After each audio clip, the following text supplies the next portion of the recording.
Саламатсыз ба жас ана? Бүгін бізде қозғалатын тақырып босанған анадағы психикалық бұзылыстар. Яғни психикалық бұзылыстар деген ұқта бізде дереу депрессия деген нәрсе еске түседі.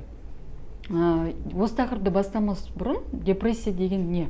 Депрессия деген ол ауру ма? Ол ауру болса қандай ауру? Осыған тоқтайықшы. Халықтың арасында депрессия деген термин өте танымал. Яғни олардың қоғамның ойы бойынша, яғни халықтың ойы бойынша депрессия деген нәрсе көңіл күйдің қысқа уақытқа өзгеруі. Шынында да депрессия бұл аурудың белгілі бір көрінісі бар клиникалық ауыр диагноз. Медициналық тұрғыдан алғанда депрессия бұл психикалық бұзылыс. Босанған әйелдің эмоционалдық түрде зардап шегуі. Гипотемия деген сөз көңіл күйдің төмендеуі. Қандай да бір нәрсеге қызығушылықтың төмендеуі. Жалпы белсенділіктің төмендеуі, өмірге деген қызығушылықтың төмендеуі. Қуануға, не болмаса ләззат алуға қандай да бір қауқар танытпайды, құлшыныс танытпайды әйел, ол төмендейді. Тәбеттің төмендеуі, өзін өзі бағалауы, өзіне деген сенімділігінің төмендеуі. Және де тәбеттің жоғалуымен, салмақтың тастауымен, кейде болады либидоның төмендеуімен ұзақ уақыт бойы жүреді. Бұл жағдай босанған әйелдің 20-30%-ында кездеседі. Көп жағдайда біз алдында тақырыпты талқыладық та, бейби блюз деген. Ол босанған әйелде босанған күнінен бастап, не болмаса 3-4 күн алдын басталып, 14 күнге дейін созылады. Ары қарай ол өзі жан-жағындағы адамдардың қолдауымен, өзі кішкене уақыт бөлуімен, көбірек тынығымен ол жайменде басылады. Яғни өзімен өзі жойылады дедік. Енді бұл жағдайда бұл 1-2 айдан кейін жайменде бастау алады. Сонымен қатар, егер әйел өз-өзін қолға алмаса, өз-өзіне көмек бермесе, жан-жандағы туыстар, жан-жағындағы адамдар қолдау білдірмесе, не болмаса, қандай да бір маманның көмегіне жүгінбеген жағдайда ұзағынан созылуы мүмкін. Яғни 1-2 айынан басталған ауру бірнеше айларға, кейде ол бірнеше жылдарға дейін созылуы мүмкін. Көп жағдайда босанғаннан кейінгі депрессиялық эпизод ол 3-6 айдан кейін жаймендеп қауіпсіз түрде басылады, қауіпсіз түрде қайтады ол. Ал кейде болады, ол жағдай ары қарай жалғаса беретін болады. Неге? Себебі кейде бұл жағдай асқынған кезінде, жаңағы психикалық бұзылыстарға мән бермеген кезде ол асқынады, оның асқынғаны ары қарай ол психоз жағдайына өтеді. Психоз бұл ең ауыр диагноздардың бірі. Бұл кезде енді психотерапевттің көмегі, сонымен қатар ауруханаға жату керек кездері болады. Алданғы аптада осы тақырып бойынша мен өзімнің инстаграм парақшамда, акушерка Айкөз парақшасында акушер-гинеколог маманнан сұхбат алған болатынмын. Ол бізде маман Нұр-Сұлтан қаласында ана мен бала ғылыми зерттеу орталығында босанғаннан кейінгі бөлімде жұмыс істейтін Жалғасбаева Сәуле Қуанышбекқызы. Сол маманның айтуы бойынша, Қазақстанда ең алғаш рет босанғаннан кейінгі аналардың, әйелдің психологиялық жағдайыменен жұмыс істеу барысында пилотный программа құрылған. Бұл программа жаңағы Нұр-Сұлтан қаласындағы ана мен бала ғылыми зерттеу орталығы бұл 4-ші дәрежелі, яғни ең ауыр жағдайда босанатын аналардың перзентханасы да.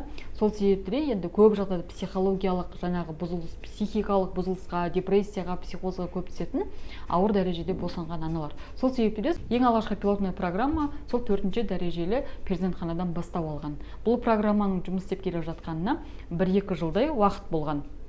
Негізгі мақсаты босанған әйелдердегі, яғни жүкті босанған әйелдердегі психикалық бұзылыстарды, оның ішінде депрессия болсын, психоз болсын, осындай жағдайларды уақытында анықтау және уақытында дер кезінде маманның көмегіне жүгіну. Ол программа әйелді 3 рет бақылаудан өткізу арқылы жүргізіледі екен. Біріншісі ол жүкті ана перзентханаға түскен кезінде оның эмоционалдық, психологиялық жағдайына бағалау жүргізіледі. Одан кейін босанғаннан кейін. Одан кейін үшіншісі ол үйіне шығатын кезде бағалау жүргізіледі. Осы бағалау нәтижесінде оны 3 дәрежеге бөледі, яғни балдарына қарай. Егер бал аз болса, яғни 1-ші дәрежесі, ол уақыттары үйіне шығарылады, өзінің жергілікті жерінде емханасындағы гинекологтың бақылауына қалдырады. Егер босанған анада қандай да бір психикалық бұзылыс болса, өзінің эмоциясы түсініксіз болса, сол гинеколог маманға барып кеңес алады. Ол гинеколог маман, егер қажет болған жағдайда психолог, психотерапевттің көмегіне ары қарай жібере алады.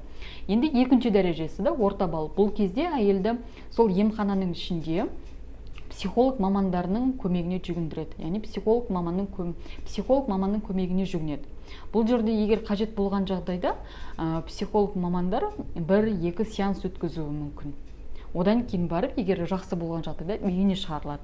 Енді үшінші дәрежесі бұл ең ауыры, көп балл жинаған уақытта әйел ол перзентханадан шығарылмайды, сол перзентханада қалады және де психотерапевттің көмегіне жүгінетін болады. Осылай әйелдерді бағалау нәтижесінде біз депрессияның, не болмаса депрессияның ауыр дәрежесінің, не болмаса психоздың алдын алатын боламыз.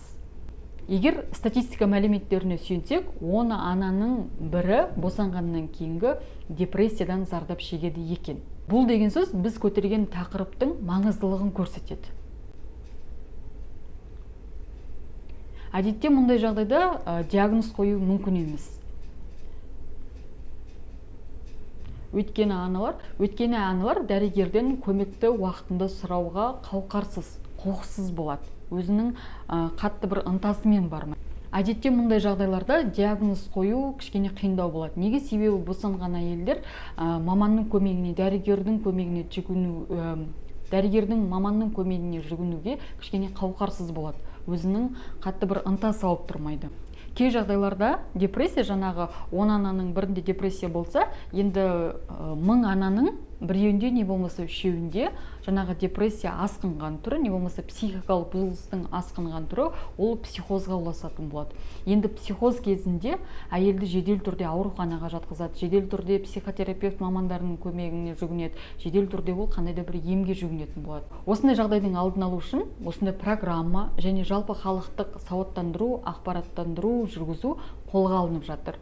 Көп жағдайда босанғаннан кейінгі депрессия бастапқы кезеңдерінде анықтала бермейді. Неге? Себебі әйел өзінің жағдайына баға бере алмауы мүмкін.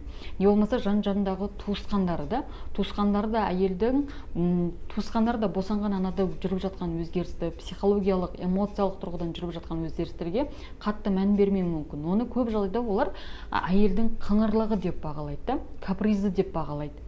Сөйтетте жаңағы депрессияға түскен әйелдің өзінің кемшіліктерін, жаңағы өзінде жүріп жатқан кемшіліктерін қайта-қайта шығарып бетіне баса беретін болады. Енді сол нәрсені әйел біреуден естіген уақытта, өз кемшіліктерін өзгеден естіген уақытта, ол одан сайын жабыла түседі. Яғни одан сайын ол депрессияның тағы бір ауыр дәрежесіне өтуі мүмкін. Ол қалайынан жүреді? Ол мысалға босанып келген анада біз білеміз де көңіл күйінің өзгерісі жүреді. Ол жылай беруі мүмкін, бір нәрсеге көңілі толмай жылай беруі мүмкін. Ол деген сөз қалай? Жаңағы жылай беруісінен енді босанған ана көп жағдайда барлық нәрсені жылау арқылы білдіруі мүмкін. Енді көп жағдайда босанғаннан кейін аналардың көңіл күйі бірден өзгереді. Бірден өзгерген уақытта көп жылайтын болады. Сол кездері жаңағы туған туысқандар тарапынан айтылатұғын әйелге байланысты кемшілік сөздерді, кемшіліктерін бетіне басу. Неге жылай бересің? Жылай бергенше тұр, баланы қара, баланы еміз, неге қолыңнан түк келмейді? Не болмаса жылай бергенше, отырып алып ныть ете бергенше, жылай бергенше, шағымданды. Жылай бергенше, қайта-қайта отырып алып жылай бергенше, ныть ете бергенше, үйдің қандай да бір тірлігімен айналыс дейді. Яғни осындай бір стереотиптерменен одан сайын қозғыштығын арттырып жіберуі мүмкін, немесе одан сайын жағдайын ауырлаттырып жіберуі мүмкін.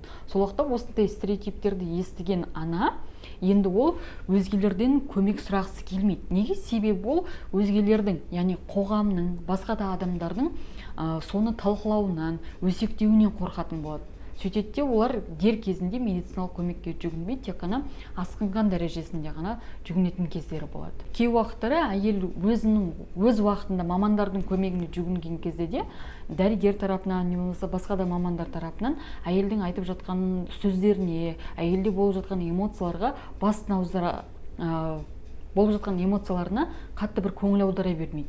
Оны сол босану процесінде жүрген, жаңағы босану процесінде алған стресс, не болмаса босанғаннан кейінгі кезеңде омыраумен емізу бойынша қандай да бір қиындықтар деп түсінеді. Не болмаса өтпелі кезең, өтпелі көңіл күй деп кейде қалдырып кетіп жатады. Осы жағдайда, яғни осындай кездерде депрессия жағдайы кейде ауырлап жатады. Депрессия жағдайы одан сайын ушығып жатады. Сол себепті жан жақты ол туған туысқандар тарапынан болса да, егер сіз өзіңіз өз жағдайыңызды түсініп жатсаңыз да, мамандардың көмегіне, егер сізді ол маман түсініксіз деп жатса, демек психолог маманнан сіз көңіліңізге жайлы сөздер таппасаңыз, көңіліңіз одан кейін де жайланбаса, демек басқа мамандардың, психолог, психотерапевттердің кеңесіне жүгіну керек, сеанстарына жүгіну керек болады. Кей жағдайда жаңағы депрессия ушыққан кезінде психоз дедім да, не болмаса депрессияның ауыр дәрежесі, не болмаса психоз жағдайына жеткен уақытта ғана қимылдай бастайды. Ол деген сөз жаңағы әйелдің психологиялық бұзылысы уже айқын түрде көріне бастаған уақытта жедел түрде оны ауруханаға тасымалдайды, ауруханаға жатқызады, жедел түрде оны емдеуді бастайды. Соған дейін жеткізбес үшін міндетті түрде жан-жақты алдын алу керек. Ол сіздің жан-жағыңыздағы туған туысқандардың бірден сіздің өзгерісіңізді бақылау, не болмаса өзіңіз бақылап барып маманның көмегіне жүгіну. Егер ол маман сізді шындығында қабылдамай отқан болса, басқа маманның көмегіне жүгінуге болады. Басқа маманнан көмек алып, кеңес алып, сеанс алып, кішкене өзіңіздің жағдайыңызды дұрыстауға болады. Қазіргі болып жатқан жағдай, босанып келгеннен кейінгі жағдай, ол да бір уақытша кезең. Егер сізде қазір қандай да бір қолайсыздықтар болып жатса, қиындықтар болып жатса, ойыңызға қашан да салыңыз да, бұл уақытша дүние. Бала ертең өседі, ол ары қарай балабақшаға барады, мектепке барады, ары қарай өзінің өмірін жалғастырады. Демек, уақытша дүние деп қарау. Өзіңізде болып жатқан, өзіңіз ойлап жатқан нәрселерді прям жаман нәрсеге қарай ауыстырып тастамау. Мысалға, өзіңізде болып жатқан көңіл күйге күндіз-түні сол нәрсені ойлап, мен үйден шықпаймын, мен ешкіммен араласпаймын, мен ешкіммен сөйлеспеймін, мен барлығынан оқшауландым, мен тек қана баланы қараймын, баланың жүрегін ауыстырамын, баланы шомылдырамын, үйдің тірлігін істеймін, осы өмір менде қайталанып жатыр деген секілді. Бұның барлығы уақытша. Бұл да бір уақытта аяқталады. Бар болғаны сол кезеңде жаңағы балаға байланысты болса, демек жан-жақтағы адамдардан оқшаулану деген уақытта бұрынғыдай сіз көп құрбыларыңызбен қыдыра алмайтын боларсыз. Бұрынғыдай күйеуіңізбен қыдыра алмай қалған кездеріңіз болатын шығар. Ол деген сөз, бала сіздің көбірек уақытыңызды алады, көбірек энергияңызды алады. Неге? Себебі бала өсу, даму жолында тек қана анасының қамқорлығын, анасының күтуін талап ететін болады. Сол себепті де көп жағдайда өзіңізде өтіп жатқан дүниені ары қарай түрлендіре бермеңіз. Бұл уақытша дүние деп қараңыз. Егер ойыңызға жаман ойлар келіп жатса, жаңағыдай қайта-қайта мен ештеңе жасап жатқан жоқпын, или болмаса мен әлемнен оқшауланып барам, не болмаса тағы да осындай жайттар. Ондай жағдайға мынандай бір тәсілді ұсынғым келеді. Ол деген сөз ресми түрде қайғыру. Отырыңызда күнде 24 сағаттың бір 10 минутын сол уақытқа қойыңыз. Ойыңызға келе қалған жағдайда жаңағы өзіңіздің көңіліңізге толмайтын, не болмаса сізді жиі бір басқа жағдайға түсіретін бір ойлар келген уақытында осы ресми қайғыру әдісін ұсынамын. Ол деген сөз 24 сағаттың 10 минутын бөледі. 12-де бастайсыз, 12-ден 10 кеткенде аяқтайсыз. Сол аралықта барынша қайғырып алыңыз. Не қайғырғыңыз келеді? Бала жайында қайғырғыңыз келе ме? Күйеу жайында қайғырғыңыз келе ме? Ене жайында қайғырғыңыз келе ме? Бүкіл нәрсені сол 10 минутқа сыйғызыңыз. 10 минуттан кейін стоп деңіз. Келесін келесі күн жалғастырамын. Яғни сіз осылай күнделікті өзіңізге белгілі бір уақыт қойып, сол уақыт аралығында сол қайғыратын нәрсеңізді қайғырып алатын болсаңыз, уақыт өте келе жаңағы сіз қайғырып жүрген мәселелер, қайғырып жүрген жағдайлар жай ғана нәрсе болып қалады. Анадағы депрессия балаға әсер етеді ме деген сұрақ болған. Бала өмірінің бірінші жылдығында баланың психикасының негізі қаланады. Әлемге деген негізгі сенім қалыптасады. Ана бала үшін бұл әлемнің көрінісі. Ана өз реакциясы арқылы нәрестедегі мен бейнесін қалыптастырады. Яғни осы өмірде нәресте мен осы өмірге қажетті екенмін ғой, осы өмірде мені жақсы көретін адамдар бар екен ғой деген сенімменен психологиясы дамитын болады. Депрессиядағы әйелдер сырт көзбен қараған уақытта, баланың көзімен қарасын, басқа адамдардың көзімен қараған уақытта эмоционалдық тұрғыдан басқаша болады. Бұл кезде бала өз анасын екі түрге бөледі, өлі не болмаса тірі. Осы кезде бала ол депрессиядағы, жаңағы депрессия жағдайындағы анасын қалай бағалайды? Вроде бы тірі, бірақ суық. Ешқандай жылулық, ешқандай махаббат болмайды. Енді ол баланың психологиясына қалай әсер етеді? Балалық шақта мұндай балалар тревожный болады, жиі ауыратын болады, кейде психосоматикалық аурулар арқылы қозатын болады. Осылардың барлығын ескере білу керек. Баланың ең алғашқы психологиясының дамуында көптеген мәселелер тудыруы мүмкін. Ол мәселелер болашақта әсер етуі мүмкін балаға. Ол мысалға бала ертең есейгеннен кейін көп жағдайда сырттан жылулықты, сырттан жайлылықты іздейтін болады. Сол бір сырттағы адамдар баланы кішкене жылы сөзімен, кішкене қорғаштап, баланы осылай кішкене алақанына салып отырғанын, аялап отырғанын қалайтын болады. Ол бірақ дұрыс емес. себебі ол уже есейген ересек адам. Ол әйел болса да, ол еркек болса да. Егер өзімізде қандай да бір өзгерісті байқасақ, психологиялық бұзылысты байқасақ та, дер кезінде маманның көмегіне жүгінейік, дер кезінде маманның көмегін алайық. Ол әкеде болып жатқан депрессия болса да, ол анада болып жатқан депрессия болса да, себебі балаға әкеде, анада әсер етеді. Баланың болашағы үшін, баланың психологиясының жақсы дамуы үшін, баланың жақсы дамуы үшін, болашақта жақсы адам болу үшін, баламен жақсы қарым-қатынаста болайық. Ол үшін мамандардың көмегіне уақытылы жүгініңіз. Босанғаннан кейінгі депрессияға тек қана ана емес, сонымен қатар әкелер де түседі екен. Яғни бұл нәрсені шетелдік ғалымдар зерттеп, өздерінің зерттеулерін жариялағанда, осы зерттеулерін жариялаған кезде еркектердің 3-6% бала туылғаннан кейін 8 аптадан өздерінде депрессиялық белгілері бар екенін көрсеткен. Еркектерде, күйеулерде, ағзаларында гормондық, физиологиялық өзгерістер болмаса да, олардың көңіл күйінің төмендеуі, және қандай да бір нәрсеге, жалпы өмірге, белсенділікке қатысты қызығушылықтың төмендеуі байқалған. Яғни еркектердің және рухының төмендеуі байқалған.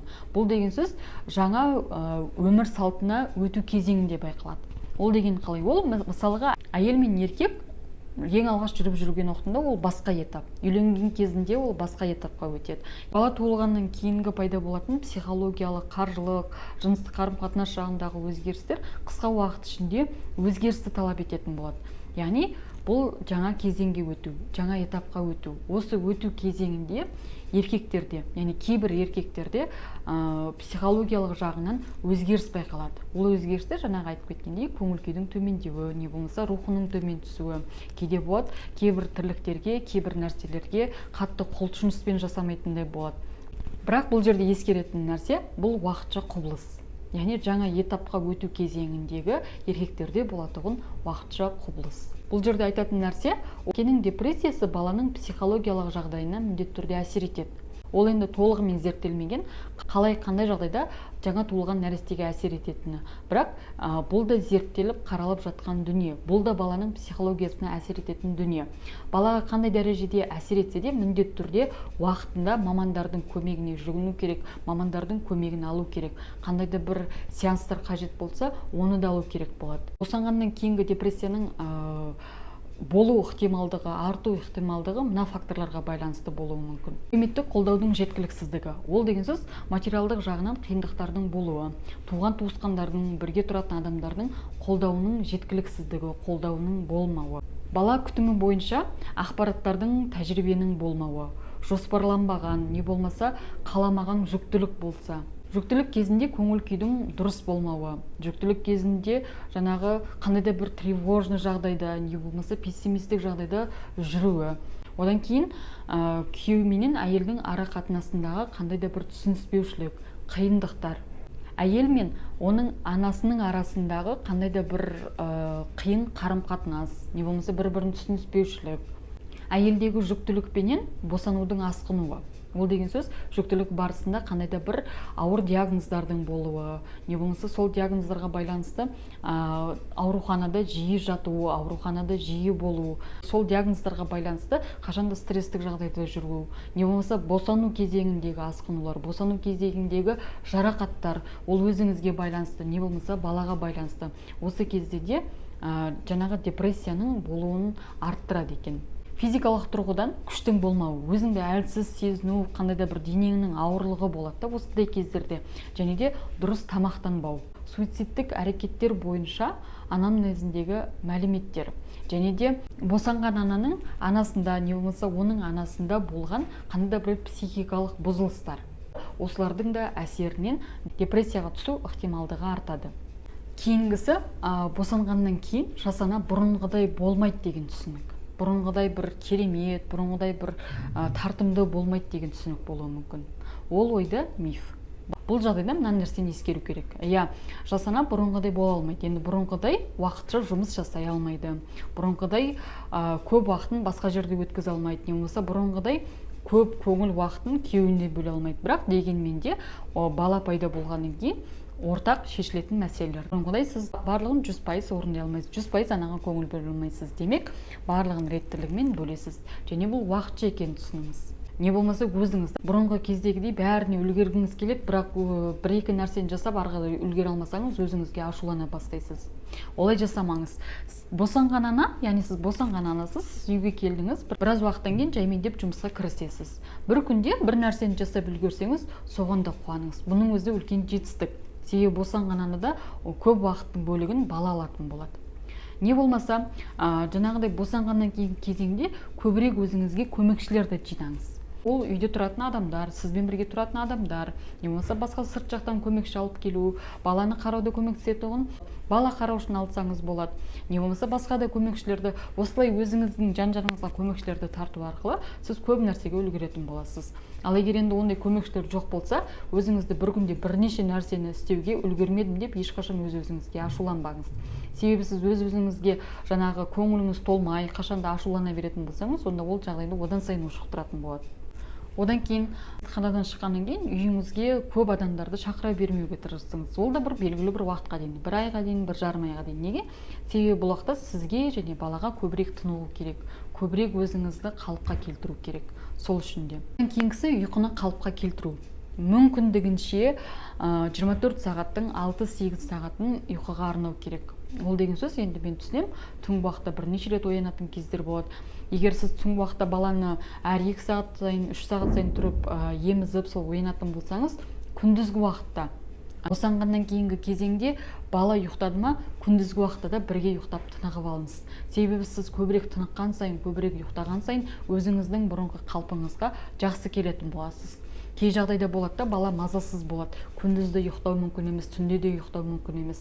Сол уақыттары күндігіне бір 6 сағат, 4 сағат тұрмай ұйықтайтындай жағдай жасаңыз. Егер сіз емізетін болсаңыз, балаға өзіңіздің сүтіңізді сауып, оны холодильникке қойып, бір адамға табыстаңыз. Яғни баланы осы 4 сағат көлемінде сол сүтпен қоректендіріп, тамақтандырып, кішкене қарай тұру.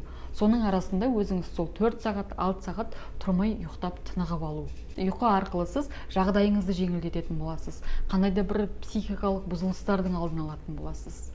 Одан кейінгісі өзіңізде, яғни өзіңізге деген жаман ойларға жол бермеңіз. Жаман ойларға дегенде мен жаман анамын, мен ештеңке жасамаймын деген секілді, не болмаса басқа да бір ойларға тұңғиыққа батардай батып кетпеңіз. Басқа бір жаман ойларды көбірек ойлай бермеңіз.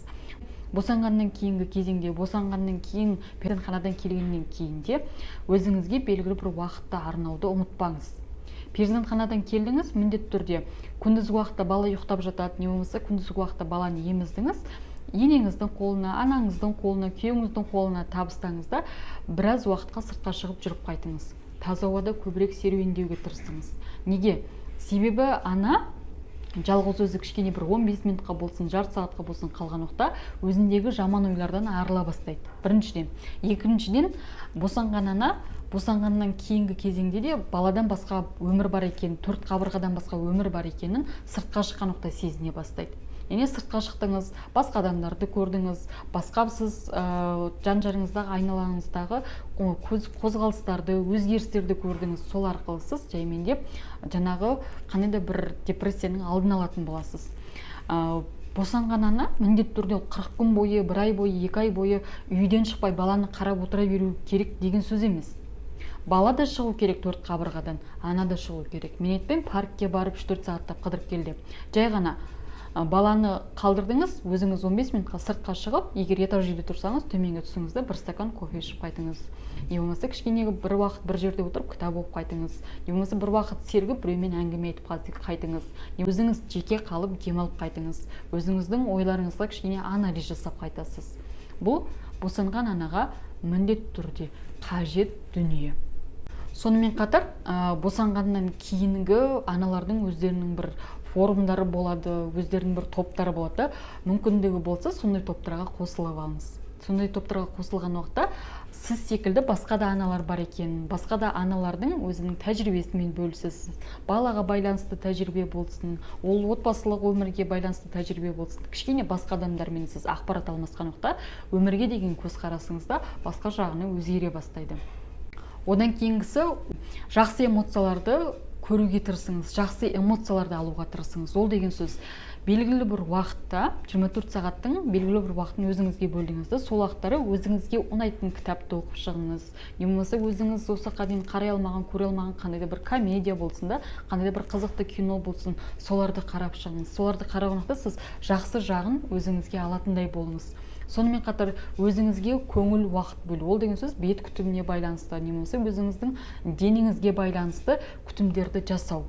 Бетіңізді әрледіңіз, сыладыңыз, айнаға қарап тұрып, не болмаса жаттығулар жасадыңыз. Міндетті түрде өзіңізге кішкене болсын уақыт, көңіл бөліңіз. Сонда адам өзіне көңіл, уақыт бөлген уақытында, қандай да бір жақсы нәрселерді көрген уақытында, демек ойы, өзінде болып жатқан эмоциялары жақсы жағына қарай өзгере бастайды, алдыға қарай жылжи бастайды. Сол үшін де өзіңізге уақыт бөлген уақытта міндетті түрде жай ғана интернетке қарап жатпай, қызықты кітап оқып, жаңағы мен айтқан қызықты комедияны қарап, өзіңіздің денеңізді қалыпқа келтіру бойынша, босанғаннан кейінгі қалыпқа келу деген нәрсе бар да, ол бірден спорт залға жүгіру емес, бар болғаны денеңізді жаймендеп үй жағдайында жай физикалық 1-2 жаттығуларды қосу арқылы қалпыңызға келтіру. Одан кейінгісі өзіңізді ешқашан бір бұрышқа қарай итермелей бермеңіз. Босанғаннан үйде отыру керек, босанғаннан өйту керек, бүйту керек деген. Неге? Себебі одан ана тез жалығады. Сол үшін де бір уақыт шаршайсың да, мысалға сен 4 қабырғаның ішінде отыра берсең шаршайсың. 4 қабырғаның ішінде отырудан шаршадым. Мен баланы коляскаға салып, кішкене серуендеп қайтқым келеді. Кішкене серуендеп қайтыңыз. Не болмаса, мен тұрақты түрде осы нәрселер пайдалы деп, жаңағы босанған ананың тамақтануына қатты көңіл бөліп қарап кетеді да. Сол уақыттары осы нәрсе пайдалы екен, осы нәрсе балаға осынша сұста келеді екен, осындай болады екен деп, тамақтарды жеуден, қабылдаудан шаршадым дейтін кездер болады. Сол уақыттары жай ғана өзіңіз қалаған, өзіңіз көңіліңіз тартқан тамақтарды алып жеу. Сонымен қатар баланы емізу бойынша да, баланы бірнеше ай, 1 жасқа дейін бала сүтімен емізу керек, 2 жасқа дейін бала сүтімен емізу керек деген көп естиміз. Бірақ негізіне келген уақытта сіз шаршайсыз да. Оған арасында енді 5-6 айынан бастап баланы қосымша тамақтарға үйрету керек болады. Сол жайында ақпарат ала бастаңыз. Ол жерде де сізге көмек, жаңағы босанған аналардың форумына түссеңіз, тобына түссеңіз, соларға жазыңыз, солардан ақпарат алыңыз. Өзіңізде жүріп жатқан ойды, өзіңіз қалап тұрған көмекті міндетті түрде ашық түрде жеткізе біліңіз. Ол күйеуіңізге болса да, не болса, басқа отбасы мүшелеріне болса да. Сонда сіздегі жағдай кішкене болсын жеңілдейді. Одан кейін бала енді 1,5-2 ай, 3 айдан кейін бала өзі жақсы жетіліп, кішкене болсын мына өмірге адаптация жасағаннан кейін, үйренгеннен кейін белгілі бір уақытта күйеуіңізбен жеке қалуға тырысыңыз. Ол дегені баланы еміздіңіз, жөргегін ауыстырдыңыз. Одан кейін баланы әжесіне, атасына, не болмаса үйде басқа да күтушілер бар ма, бала күтуші бар ма, соларға қалдырып, бір уақыт күйеуіңізбенен жеке уақыт бөліп қайтуға тырысыңыз.